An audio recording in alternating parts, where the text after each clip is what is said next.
মই বৰপেটাৰ দৌল উৎসৱৰ কথা উল্লেখ কৰিছিলোঁ। দৌলত যাওঁতে এগৰাকী কণমানি ভাগিনে মোক হাতত ধৰি কৈছিলে যে মামা, এইবাৰ সমাজ অধ্যয়নৰ মেট্ৰিকৰ পেপাৰখন খুব টান হৈছে, মোক 10 নম্বৰ এক্সট্ৰা কৰি দিব লাগিব।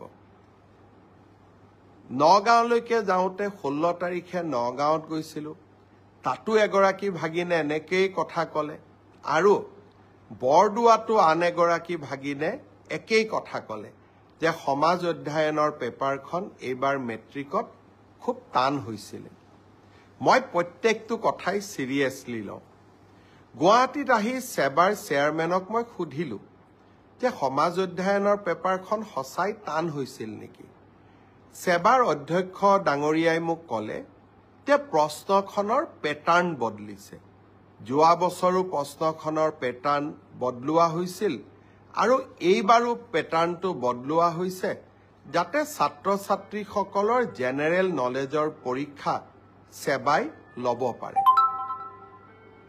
ব্যৱস্থাটো আদৰণীয়, কিন্তু যদি মোৰ ভাগিনবিলাকে আকৌ মেট্ৰিকত ফেইল কৰি যায় তেতিয়াহ'লে কেনেকৈ হ'ব? সেইটোতো হ'ব নোৱাৰে।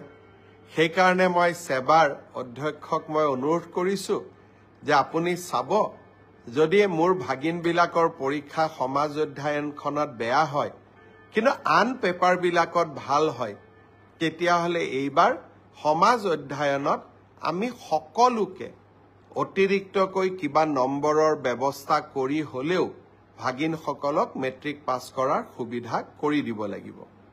তেখেতে মোৰ অনুৰোধক বিবেচনা কৰিম বুলি প্ৰতিশ্ৰুতি দিছে, আৰু সেয়েহে ময়ো ভাগিনসকলক ক'ব খুজিছোঁ যে সমাজ অধ্যয়নৰ কাৰণে আমি আৰু চিন্তা কৰিব নালাগে, সকলোৱে মিলি চেষ্টা কৰিব যাতে আমাৰ পৰীক্ষাটো আমি ভবাৰ দৰে নহ'লেও আমি যাতে কিছু হ'লেও অতিৰিক্ত নম্বৰৰ সুবিধা লাভ কৰিব পাৰোঁ। মই ভাবোঁ যে এই ঘোষণাটোৱে ভাগিনসকলৰ চিন্তা কিছু দূৰ কৰিব।